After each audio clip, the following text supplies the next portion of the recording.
ඔබ සැමට ජේසු පිහිටයි. සමාජ විද්‍යාඥයන් කියනවා අපේ ජීවිතයේ අපි වැඩියෙන්ම ආශ්‍රය කරන පුද්ගලයන් 5 දෙනාගේ සාමාන්‍ය එකතුව තමයි අපි කියලා. ඒ කියන්නේ අපි ළඟින්ම තියාගන්න මිනිස්සු 5 දෙනාට පුළුවන් අපිව හදන්න. එහෙමත් නැත්නම් සම්පූර්ණයෙන්ම අපිව විනාශ කරලා දාන්න. හැබැයි ඔබ දන්නවද මීට අවුරුදු 10 ගණනකට කලින් ශුද්ධ වූ බයිබලය මේ රහස අපිට බොහෝම පැහැදිලිව කියලා දුන්නා කියලා. යකඩයක් තවත් යකඩයක ගැටෙනකොට තමයි ඒක මෝහත් වෙන්නේ, තියුණු වෙන්නේ. ඔබත් මගේ ජීවිතත් අන්න ඒ වගේ. බයිබලයේ හිතපොදීශ පොතේ කියනවා කෙනෙක්ගේ ජීවිතය හැඩගස්වන්න, ඔසවා තබන්න තවත් යහපත් යාළුවෙක්ගේ ඇසුර අත්‍යවශ්‍යයි කියලා. හැබැයි අද කාලේ ඔබත් මමත් වටේ ඉන්නේ අපිව මෝහත් කරන අයද? නැත්නම් අපේ තටු කපලා දාලා බිම වට්ටන අයද? අද අපි බලමු අපේ ආත්මික ගමන ශක්තිමත් කරන සැබෑ යහපත් ඇසුර කියන්නේ මොකක්ද කියලා. අපි මුලින්ම බලන්න ඕනේ වැරදි ඇසුරක් අපේ ජීවිතයට කොයිතරම් බරපතල බලපෑමක් එල්ල කරනවද කියලා. ඔබ චුට්ටක් පෙරලලා බලන්න බයිබලයේ 1 කොරින්ති 15 වෙනි පරිච්ඡේදයේ 33 වෙනි පදයේ මෙන්න මෙහෙම ඉතාමත් ඍජු අනතුරු ඇගවීමක් කරලා තියෙනවා. මුලා නොවන්න, නරක ආශ්‍රයෙන් හොඳ චරිත වෙනසේ. මෙතන මුලා නොවන්න, එහෙමත් නැත්නම් නොරවටෙන්න කියලා විශේෂයෙන්ම කියලා තියෙන හේතුවක් ඇතුව. මොකද අපි හැමෝම හිතාගෙන ඉන්නවා මට ඕනම කෙනෙක් ආශ්‍රය කරන්න පුළුවන්, මම වැරදි කරන්නේ නැහැනේ, මට මාව පාලනය කරගන්න පුළුවන් කියලා. එහෙම කියන එකෙන් අපි අපිවම රවට්ට ගන්න එකක් තමයි කරන්නේ.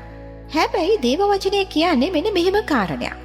ඔබ කොයිතරම් යහපත් ප්‍රතිපත්ති ගරුක දෙවියන් වහන්සේට බය වෙලා ජීවත් වෙන කෙනෙක් වුණත් ඔබ වටේ ඉන්නේ වැරදි සිතුවිලි වගේම පාපකාරී පුරුදු තියෙන අය නම් ඔබත් නොදැනුවත්වම ඔබ හෙමින් ඒ අයගේ පාරේ යනවා.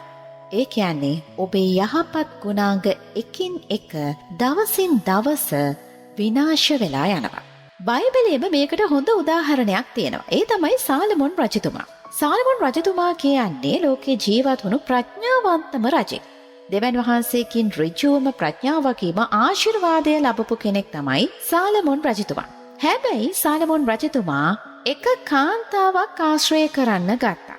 පස්සේ ඇයව විවාහ කරගත්තා. අවසානයේ මොකක්ද වුනේ? ඒ වැරදි අසුර නිසා ලෝකේ ප්‍රඥාවන්තම මිනිසාගේ හදවත දෙවියන් වහන්සේගෙන් ඈත් වෙලා ගියා. සාලමොන් රජතුමාගේ රාජ්‍ය පවා බිඳ වැටුණා. මෙන්න මෙහෙම දෙයක් හිතන්න.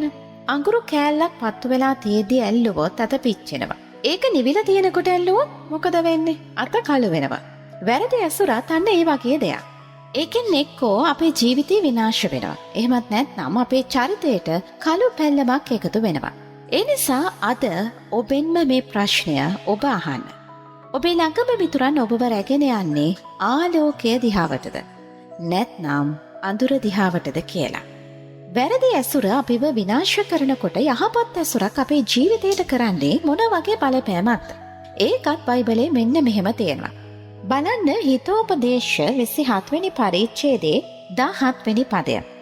යකඩින් යකඩ මුවහත් වේ. එසේම මනසින් මනස දියුණු වේ.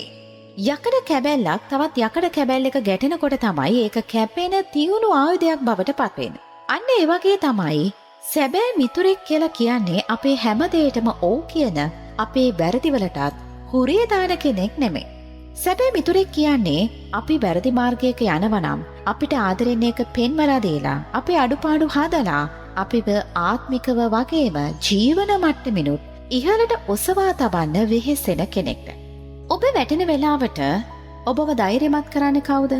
ඔබට ආඥා කරන්න අමතක වෙනකොට ඉන්න අපි ආඥා කරමු කියලා ඔබව දෙවියන් වහන්සේ වෙතට කැඳවගෙන යන මිතුරා කවුද?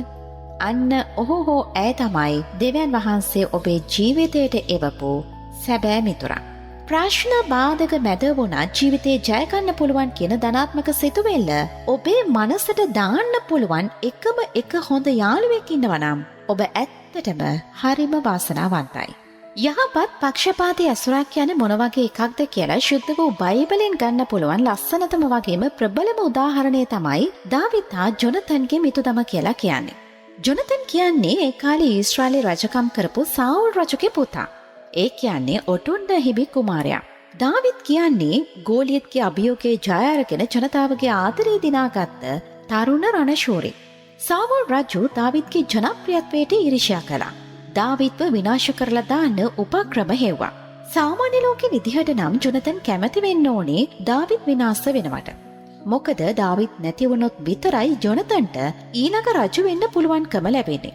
හැබැයි බයිබලේ එක සාමුවෙල් 18 වෙනි පරිච්ඡේදය කියනවා ජොනතන්ගේ ආත්මය දාවිත්ගේ ආත්මය කෙරෙහි තදින් බැඳුණා කියලා.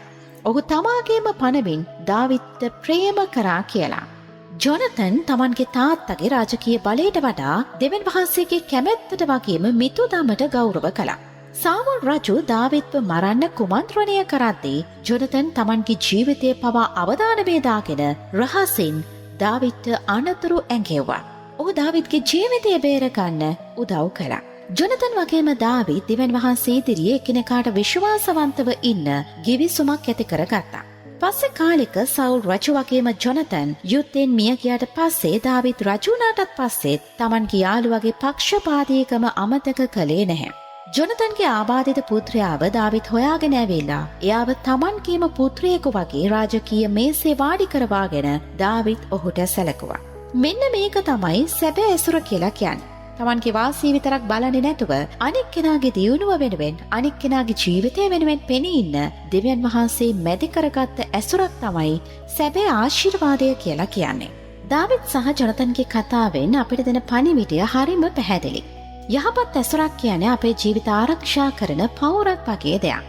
ඒ නිසා අද දේව වචනේ අහන ඔබෙන් මම බොහෝම ආදරෙන් ප්‍රශ්න දෙකක් අහන්න කැමතියි.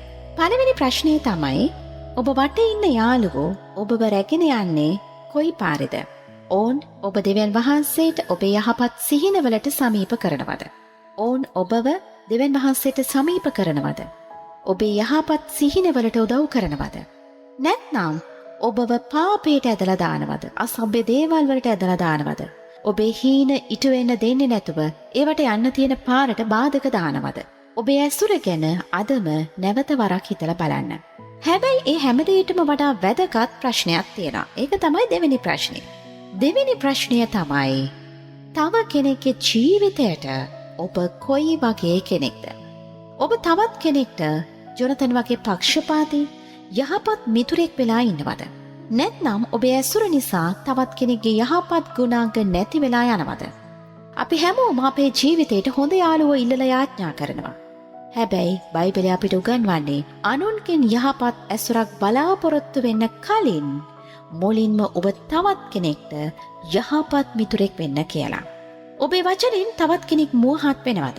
නැත්නම් බිඳ වැටෙනවද කියලා ඔබම මොහොතක් කල්පනා කරලා බලන්න. ඔබේ වචනෙන් ඔබේ ගුණාංගවලින් තවත් ජීවිතයක් ආලෝකමත් වේවා. ඔබ සැමට ජේසු පිහිටයි.